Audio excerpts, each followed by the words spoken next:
가지고 있습니다.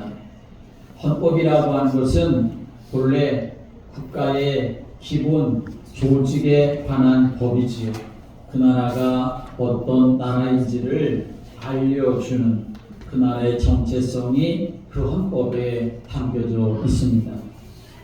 만약 그 헌법에 이 나라는 군주국이다 라고 하는 말이 있다면 그 나라의 주인은 백성이 아니라 그 나라의 군주가 그 나라의 주인이 되는 것이고, 또 아니면 이 나라는 민주공화국이다 라고 그렇게 그 나라의 정체성을 밝히고 있으면 그 나라는 민주주의 국가가 되는 것이지요.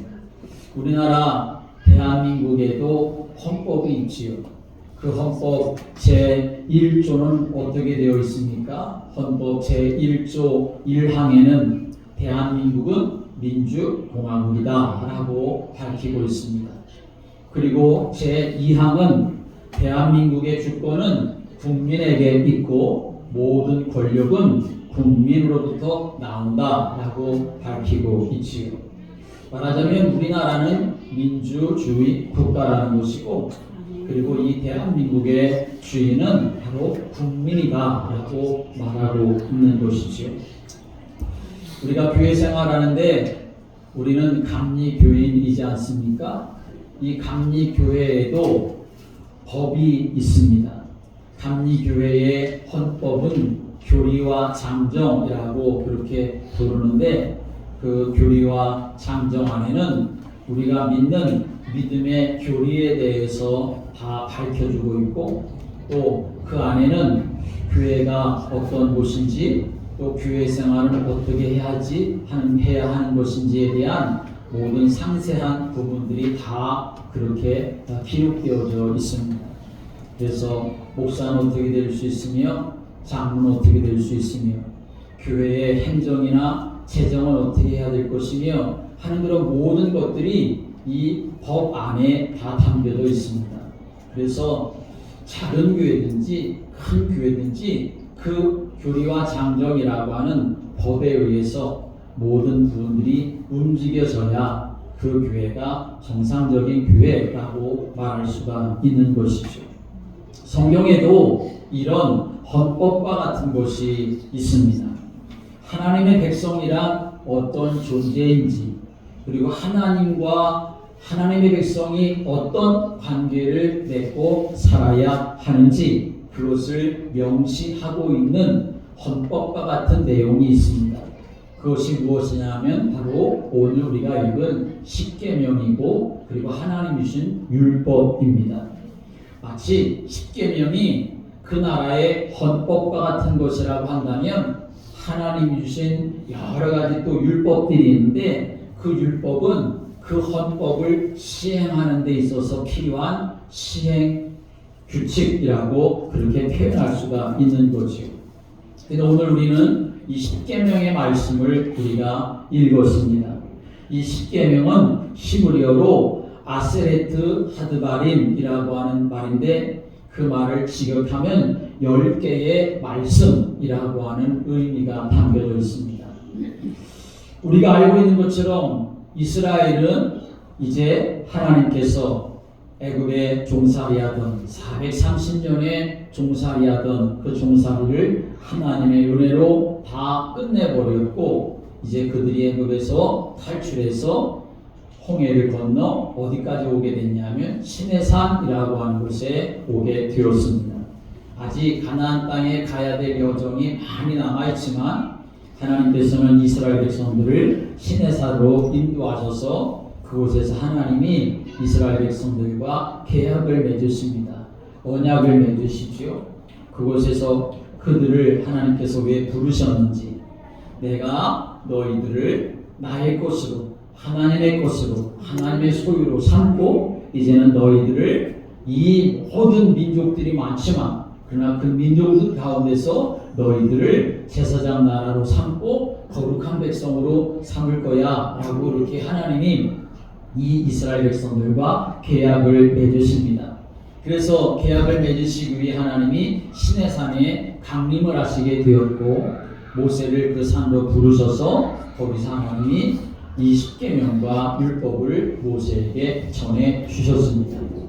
그 십계명에는 어떤 내용이 담겨져 있습니까? 오늘 우리가 읽은 이 말씀 그대로 그 십계명의 내용이 담겨져 있었지요. 첫 번째 계명은 나 외에 다른 신들을 내게 두지 말라 하는 말씀이지요. 여호와 하나님이 유일하신 참 하나님이시다. 다른 신들을 찾지도 말고 다른 신들과 비교하지도 말라. 여호와 하나님만이 유일하신 하나님이시다 하는 것을 백성들에게 말씀해 주셨습니다. 두 번째 계명은 너를 위하여 새긴 우상을 만들지 말고 그것들에게 절하지 말고 섬기지도 말아라. 그렇게 말씀하셨지요.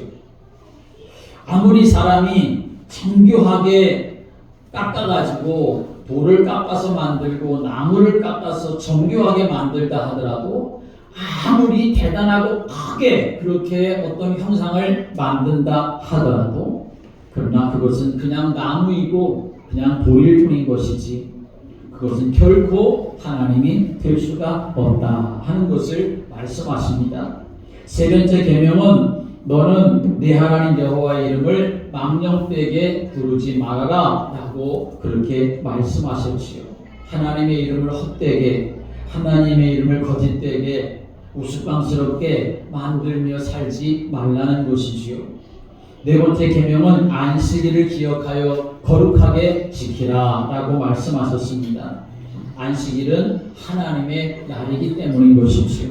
일주일 중에 6일은 우리 자신을 위해서 열심히 일하며 살지만 그러나 안식일은 반드시 기억해서 하나님 앞에로 나와서 예배하고 몸과 마음이 쉬고 하나님의 은혜로 충만함을 받아야 되는 날이다. 그것을 말씀하신 것입니다. 다섯 번째 계명은 내 부모를 공경하라 하는 말씀입니다. 사람과의 관계에서 마땅히 지켜야 될 많은 것들이 있지만 그러나 하나님은 제일 먼저 사람과의 관계 속에서 부모를 공경해야 될 것에 대해서 말씀을 하십니다. 기독교에 대해서 오해하는 사람들은 기독교 신앙에는 무슨 부모에 대한 효가 없는 것처럼 그렇게 말하는 사람들이 있지만 결코 그렇지가 않지요. 성경은 사람으로서 마땅히 지켜야 될 여러 가지 일들 중에 제일 먼저가 무엇이냐? 부모 공경이라고 그렇게 십계명에 아예 하나님이 말씀해 주셨습니다. 그리고 살인하지 말아라, 간음하지 말아라, 그리고 도둑질하지 말아라, 내 이웃에 대하여 거짓 증거하지 말아라, 내 이웃의 집을 탐내지 말아라 라고 이렇게 말씀하시죠. 여러분, 우리가 이 십계명을 하나님이 주셨는데 하나님께서 이 십계명을 왜 주셨을까요? 지키라고 주셨을까요? 아니면 지키지 못해도 좋으니까 그냥 그걸 기억하면서 살라고 주신 것이겠습니까? 왜 주셨을까요? 지키라고 주셨겠죠?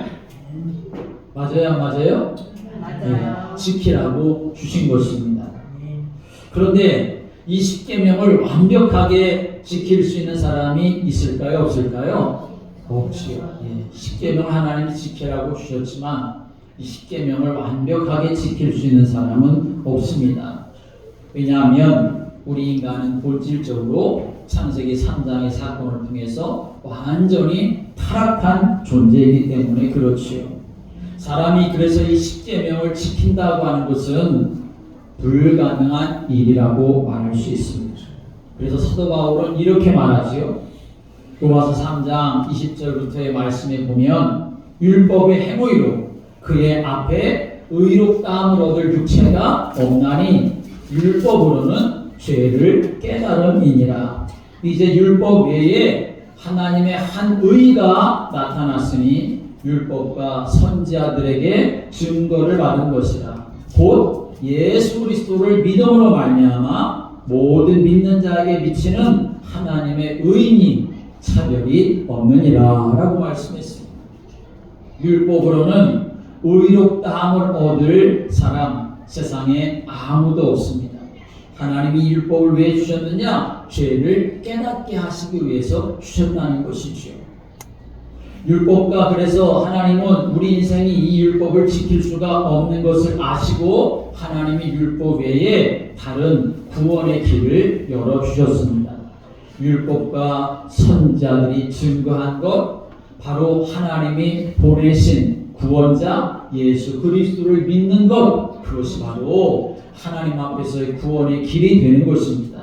왜냐하면 율법을 다 이루시고 완성하신 분이 예수 그리스도이시기 때문에 그렇습니다. 하나님 만나는 길을 열어주신 참 선지자가 되시는 이 예수 그리스도, 마귀를 모두 다 멸해버리신 예수 그리스도, 우리 인생의 모든 죄와 허물을 십자가에서 대신 담당해 주신 참 제사장 되시는 예수 그리스도, 그분만이 우리에게 완전한 구원의 길이 되는 것이고, 그분을 통해서 우리는 율법의 완성을 이루는 축복 속에 거하게 되는 줄을 믿으시기 바랍니다. 그러므로 내가 이 율법을 통해 연약한 것을 알고 죄를 깨닫고 내가 그것을 지키려고 하지만 지켜지지 않는 나의 모습을 하나님 앞에 회개하며 주님 앞에 나아갈 때에 주님은 우리의 회개를 받아주시고 우리가 하나님의 사람으로 살아갈 수 있도록 성령으로 함께 하시며 힘을 주셔서 우리가 날마다 거룩한 삶으로 살아갈 수 있도록 인도하심으로 하나님이 주시는 이 십계명과 율법의 축복을 누리는 성도로 우리가 변화되는 줄을 믿으시기 바랍니다. 하나님은 왜 이스라엘 자손들에게 십계명을 주셨을까? 완전히 지킬 수 없는 그런 십계명을 왜 그들에게 주셨을까요? 그 이유는 그들이 하나님의 은혜로 구원받고 선택받은 하나님의 백성이라고 하는 분명한 정체성을 가지고 살도록 하기 위해서 하나님이 십계명을 주셨다는 사실을 우리는 알아야 합니다.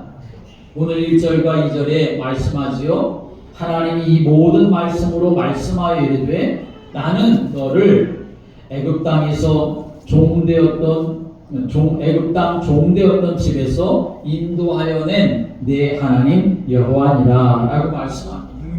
무슨 말씀입니까? 내가 누구인지 알아라 하는 말씀이지요.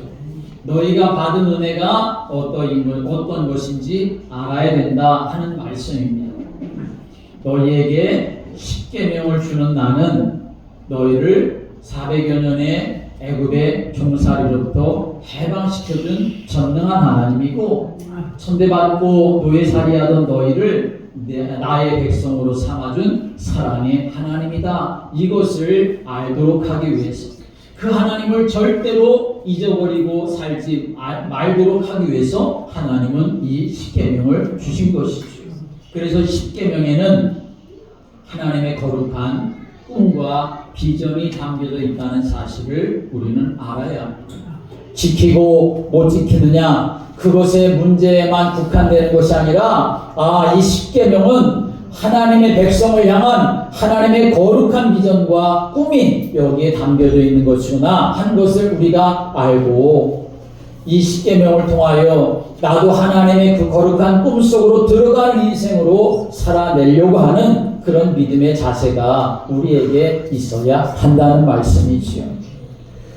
십계명에는 종살이하고 천대받고 보잘것없이 살던 그들을 하나님의 소유 삼아서 제사장 나라 삼아서 거룩한 백성으로 삼아서 이 땅 모든 사람들 가운데 하나님의 살아계심을 증거하고 싶으신 하나님의 꿈과 거룩한 비전이 여기에 담겨져 있는 것이지요. 그런데 그들이 거룩한 제사장의 나라가 되려고 하면 생각하는 것도 말하는 것도 예배하는 것도 이웃을 대하는 것도 돈을 쓰는 것도 배우자를 대하는 것도 직업을 가지고 살아가는 것에 대해서도 과거와는 달라져야 하지 않겠습니까? 과거의 삶, 애굽에서 종살이하던 그런 모습을 다 벗어버려야만 이제는 그저 아무렇게나 사는 그런 인생을 청산해야만 그래야 하나님의 거룩한 그 비전과 꿈 속에 들어간 인생이 될 수 있기에 하나님께서는 10가지의 계명과 율법을 그들에게 주셨던 것이죠. 나는 이런 마음을 가지고 나는 이런 생각을 가지고 이런 꿈을 가지고 너희들과 함께하고 싶어. 하나님이 그것을 말씀해 주시려는 것이 바로 십계명의 말씀입니다.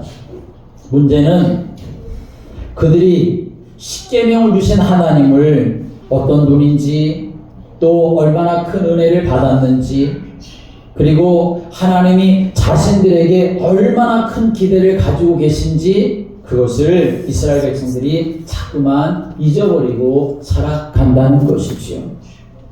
계명을 주신 하나님의 뜻에 대해서는 전혀 생각하지 아니하고, 그거에 대해서는 무지한 상태에 있으면서 하나님의 마음이 여기에 담겨 있는데, 하나님의 꿈이 여기에 담겨져 있는데, 우리를 어떤 사람으로 살아가게 하시고 싶은 하나님의 그 거룩한 마음이 여기에 담겨 있는데, 그 하나님의 마음은 다 잊어버리고 그저 지키느냐 못 지키느냐 그걸 가지고 따지며 삶을 살아가려다 하고 보니까, 그것을 지키는데 억지로 지켜서 그것 때문에 힘들고 어려운 인생을 살아갈 뿐만 아니라, 때로는 그걸 지키지 못하는 사람을 향해서 자꾸만 정죄하고 비난하는, 그래서 하나님이 주신 그 말씀의 의도와는 전혀 상관없는 삶을 살아가는 모습이 이스라엘 백성들에게 있었던 것이죠. 그런데 여러분, 그것은 이스라엘 백성들의 모습만이 아니라 오늘 살아가는 우리들에게도 그런 모습은 여전히 있다는 것을 우리가 알아야 합니다. 어느 책에 이런 이야기가 있습니다. 오래전 시카고에서 있었던 일이랍니다. 늦은 밤에 가톨릭 사제가 이제 일을 마치고 집에 돌아가기 위해서 주차장에 내려와 가지고 차 문을 열려고 하는데, 그때 기둥 뒤에 숨어 있었던 어떤 사람이 재빨리 다가와 가지고 총을 꺼내서 사제의 이마에 겨누면서 이렇게 말을 합니다. 당신 지갑을 내놓으라고. 그런데 사제가 이제 안주머니에서 지갑을 꺼내려고 이렇게 움직이는데, 사제의 복장이 있지 않습니까? 그 특이한 복장, 그 성직 복장, 컬리지 칼라가, 요 하얀 칼라가 불빛에 비춰가지고 반짝거리는 것을 이 강도가 보게 되었던 것입니다. 그러자 이 강도가 신부를 향해서 말합니다. 신부님이십니까? 라고 이렇게 물었습니다. 그러자 신부가 네, 저는 신부입니다. 라고 이렇게 말하니까, 이 사람이, 이 강도가 겨누었던 총을 다시 내리고 그 총을 허리춤에 그렇게 집어넣으면서 이렇게 말합니다. 저는 신부님은 안 됩니다. 저도 가톨릭 신자입니다. 라고 이렇게 말을 하더랍니다. 그래서 이 신부가 이제 안심이 돼서 자기 호주머니에서 담배를 꺼내가지고 자기가 담배를 한 대 태우면서 그 강도에게도 담배를 한 대 건네주었습니다. 그랬더니 그 강도가 이렇게 말합니다. 저는 지금 담배를 안 태웁니다. 지금 사순절 기간이라서 제가 담배를 안 태우려고 결심을 했습니다. 라고 이렇게 대답을 하더라는 것입니다. 그렇죠? 너무 웃기고 어이없는 그런 이야기이지 않습니까? 그런데 사실 우리도 이런 잘못을 자주 범하며 살아갑니다. 하나님의 말씀을 기쁨으로 순종하는 것이 아니라 하나님께 벌을 받을까봐 두려워서 억지로 계명을 지키는 사람, 그런 모습들이 많이 있지요. 그저 사순절에 금연 서약을 하면서도 못된 강도짓은 여전히 하는 그런 모습들을 우리들도 가지고 있다는 것입니다. 여러분, 하나님 앞에서 우리가 하나님이 주신 이 계명을 생각할 때마다 이 지키는 건 너무나 어렵고, 지키지 못할 것을 왜 주셨을까? 우리는 그 지키고 안 지키는 것에 모든 마음과 생각이 다 꽂혀 있지만, 그러나 하나님은 지키고 못 지키고 이전에 하나님의 마음이 어떤 것이냐, 그것을 좀 알아야 된다. 그 하나님의 마음을 우리가 정말 안다고 하면 우리는 하나님의 마음을 가지고 살아가려고 하는 그런 모습이 우리에게 분명히 있게 되겠지요. 하나님께서 십계명을 주신 두 번째 이유는 이스라엘 자손들에게 항상 복을 주시고 풍성한 삶을 살아가도록 하시기 위해서 십계명을 주셨습니다. 하나님은 자기 백성을 어떤 법이나 규칙으로 그렇게 아주 묶어 두려고 하시는 분이 아닙니다. 그것을 지켰느냐 못 지켰느냐 그걸 따져가지고 그 백성들에게 형벌을 주시거나 저주로 위협하시려고 십계명을 주신 것이 결코 아닙니다. 오히려 그들에게 복을 주시려고 하나님이 주셨다는 사실을 우리는 알아야 합니다.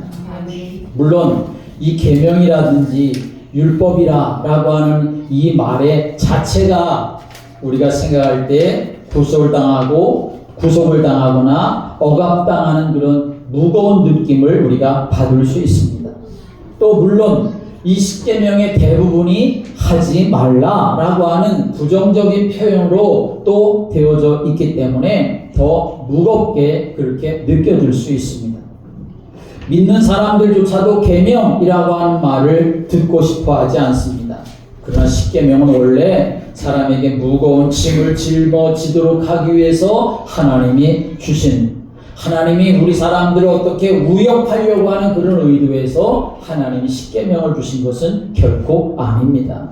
본질적으로 하나님의 계명은 우리를 향한 하나님의 사랑이 담겨 있는 것이고 하나님의 사랑의 표현이라는 사실을 믿으시길 바랍니다.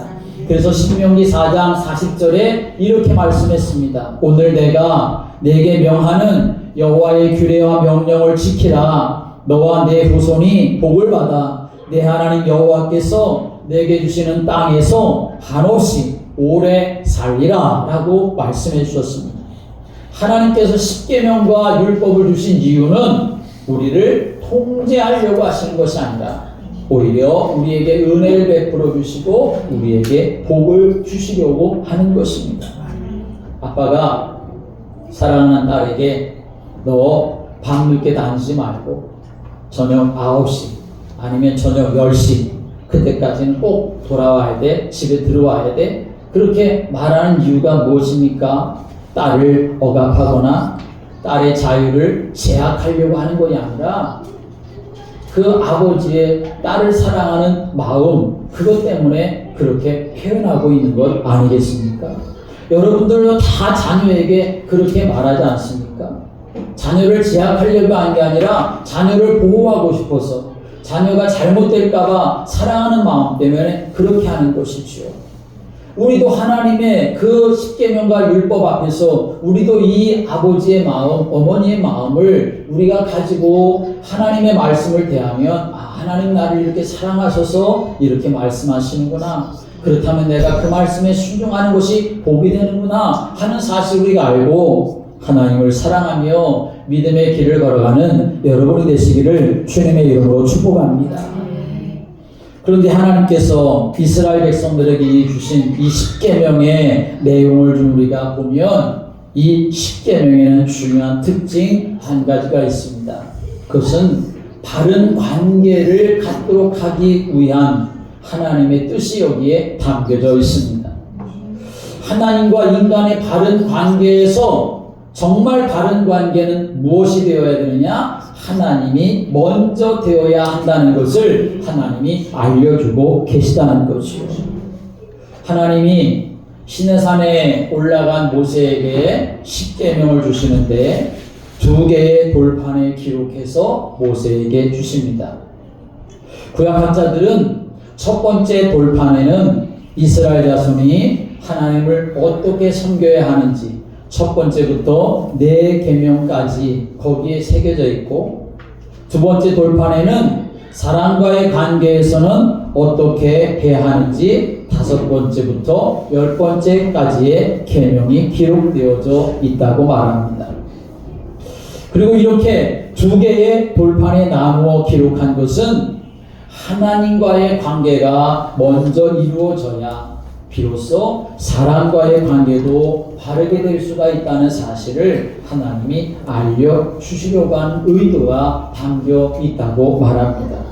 그래서 성경에서도 하나님이 십계명을 2 돌판에 나누어 기록한 것을 강조해서 말씀하십니다. 출애굽기 31장 8절에 18절의 말씀에 보면 여호와께서 시내 산 위에서 모세에게 이르시기를 마치신 때에 증거판 둘을 모세에게 주시니 이는 돌판이요 하나님이 친히 쓰신 것이라 라고 말씀합니다. 돌판이 몇 개냐 하면 2개라는 거죠. 출애굽기 32장 16절의 말씀에 오면 그 판은 하나님이 만든 것이요 그 글자는 하나님이 쓰셔서 판에 새기신 것이다 이렇게 말합니다.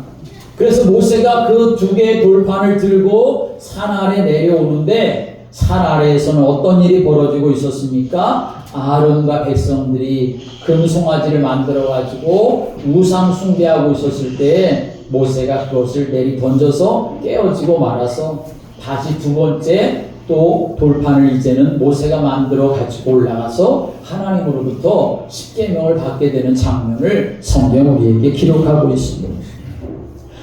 하나님께서 이렇게 십계명을 주시는데 중요한 사실은 뭐냐 하면 하나님과의 관계가 먼저 되어져야 인간의 관계도 복된 관계가 될 수 있음을 하나님이 알려주시려고 하신 것입니다. 오늘 여러분 우리의 삶도 분명히 그래야 합니다. 하나님을 모르면 올바른 인생을 살아갈 수가 없습니다. 하나님의 은혜 안에 우리가 먼저 있지 아니하면 사람의 모든 관계 속에서도 복된 관계를 우리가 누리며 살아갈 수가 없습니다. 왜냐하면 하나님께서 우리 인간을 만드실 때에 우리를 하나님의 형상으로 지으셨기 때문에 그렇습니다. 하나님이 없는 인생은 그래서 어둠에서 사는 것과 다를 바가 없습니다. 그런데 십계명은 우리가 하나님과의 어떤 관계 속에 내가 있어야 하는지를 하나님이 정확하게 우리에게 알려주고 계시는 거죠. 하나님을 바르게 알고 하나님이 우선되고 하나님과의 관계가 바르게 서야 그래야만 그 인생도 바르게 될 수 있다는 것을 하나님 우리에게 알려주고 계신 것입니다.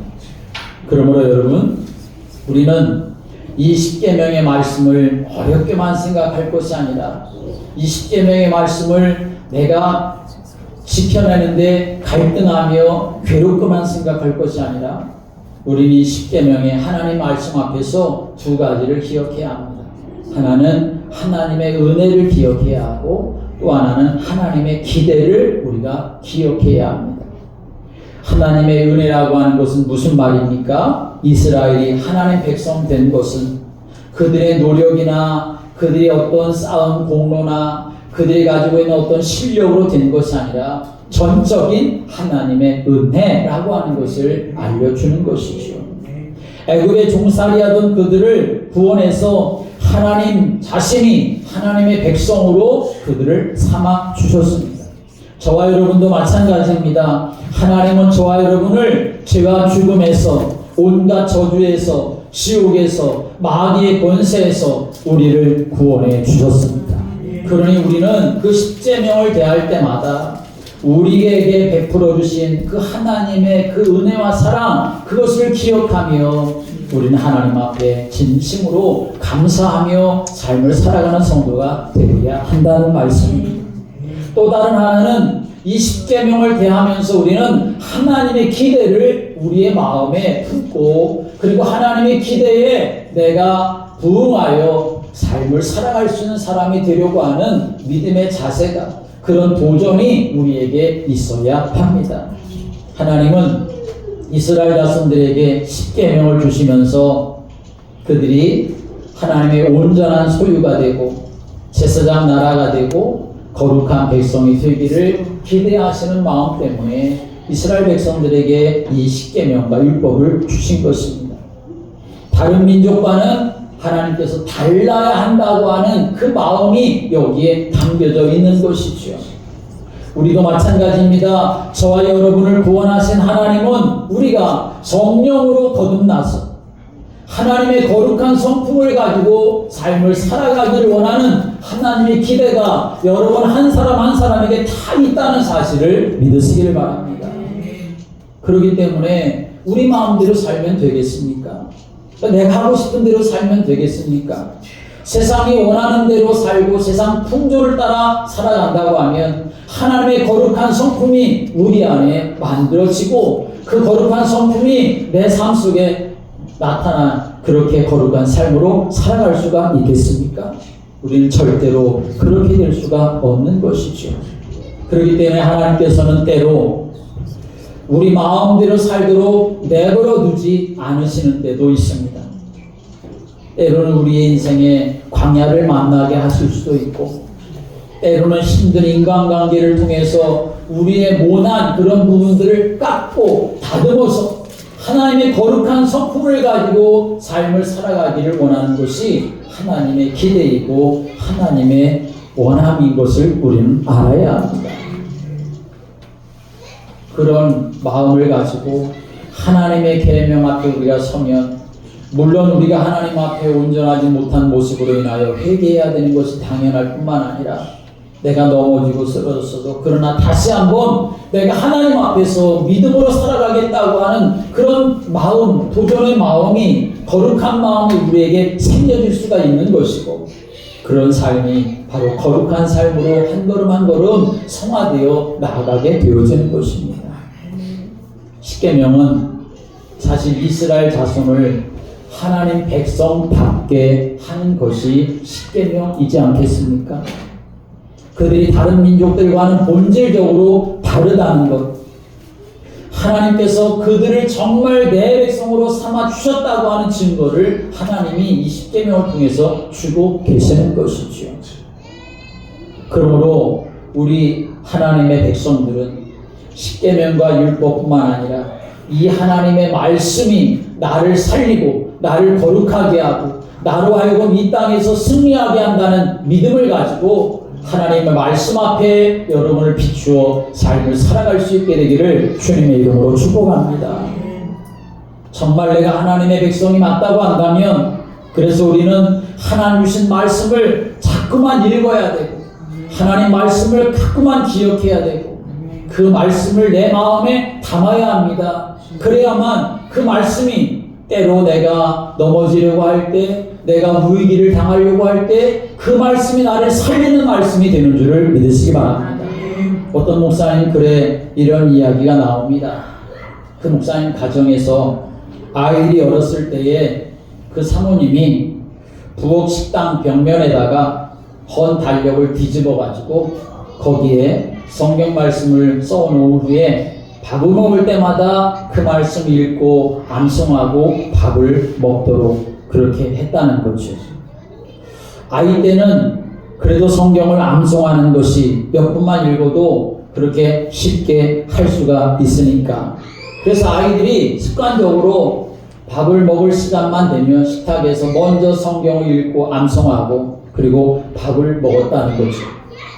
목사님이 그것을 지켜보면서 어떤 생각을 했냐면, 저렇게 성경을 외우게 하는 것이 무슨 효과가 있을까? 목사님은 또 그렇게 한편 의심했다는 것입니다. 그런데 결코 그렇지 않았다는 것을 이 목사님이 말하는 거죠. 한 번은 그 집에 막내가 어느 날은 담배 모양으로 된 껌을 어디서 구해 가지고 와서 엄마 보는 앞에서 담배 피는 흉내를 그렇게 내고 있었다라는 것입니다. 그 엄마가, 그 사모님이 얼마나 놀랐겠습니까? 저 녀석이 내 앞에서 버젓이 담배를 꺼내가지고 담배 피는 신용을 하고 있으니 너무나 놀라고 화가 나서 빗자루를 들고 쫓아가서 막 때려주려고 하는데, 그 아이가 엄마한테 이렇게 말하더랍니다. 엄마, 이거 담배 아니야. 이거 껌이야, 껌. 봐봐. 그렇게 엄마를 놀리더랍니다. 그래서 엄마가 이거를 때리자니 또 안 때리자니 막 속상해 하고 있었다는 것이죠. 아무리 껌이라도 그렇지, 담배 모양을 가져와 가지고 내 앞에서 그런 일을 하고 있는 그 모습을 엄마가 쉽게 보고 싶지는 않아서 야단을 치고 때려주려고 하는데도 이 껌이라고 하니까 안 때리기도 그렇고 해서 엄마가 망설이고 있었는데, 그때 그 옆에 첫째 아이가 그 옆에서 말을 하더랍니다. 성경에 있는 말씀인데 자기가 외웠었던 말씀이 그때 딱 생각이 나서 말하는 것이요. 악은 모든 모양이라도 버리라고 했는데 그렇게 그 옆에서 이야기를 하더랍니다. 그 말씀을, 그 하나님의 말씀을 이 첫째가 하는 이야기를 듣고서 엄마가 그 둘째 아이를 야단칠 구실을 이제 찾게 되었던 거죠. 그래서 그 아이는 그날 실컷 엄마한테 혼이 나고 또 매도 맞았답니다. 평상시에 별거 아닌 것처럼 생각이 됐는데 어떤 상황이 되어졌을 때 하나님의 말씀이 딱 생각이 나서 그의 삶에 아주 중요한 영향을 끼치는 일이 일어나게 된 것이죠. 목사님은 그날 하나님의 말씀을 읽고 암송한다는 것이 얼마나 놀라운 일인지 하는 것을 다시 한번 알게 되었다는 것이죠. 아이들은 생각 없이 그저 밥 먹을 때 한 번씩 외웠던 그런 말씀처럼 그렇게 생각이 되었지만 그 말씀이 왜 언제 필요한지 생각하지도 않고 그냥 하라니까 한 것처럼 생각되었지만 그러나 하나님은 그 마음속에 담아두었던 그 말씀을 꼭 필요한 상황에 맞게 하나님은 생각나고 깨닫게 하셔서 하나님의 백성을 인도해 주신다는 것이지요. 오늘 여러분 우리가 하나님의 말씀을 배우고 하나님의 말씀을 묵상하고 읽고 하나님의 말씀을 가지고 살아야 될 이유가 어디 있습니까? 그저 교회 다닌다고 하는 이유 때문입니까? 결코 그렇지 않습니다.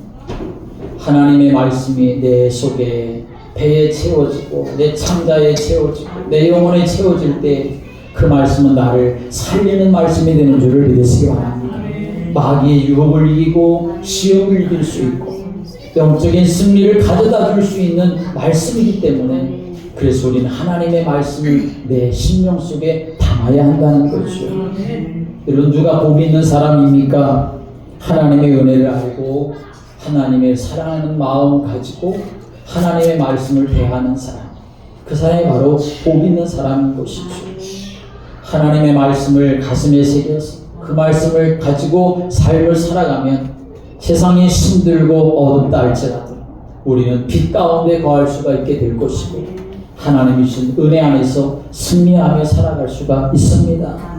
오늘 저와 여러분 안에 하나님이 주신 이 십계명, 이 율법의 말씀 무거운 것으로만 생각할 것이 아니라 하나님이 나를 사랑해서 나를 살리시려고 나에게 큰 기대를 가지시고 나에게 주신 말씀인 것을 기억하며 하나님 내가 이것을 살아낼 수 있는 힘과 은혜를 주시도록 하나님 앞에 기도하고 그런 복된 사람들이 되시기를 주님의 이름으로 축복합니다. 기도드리겠습니다.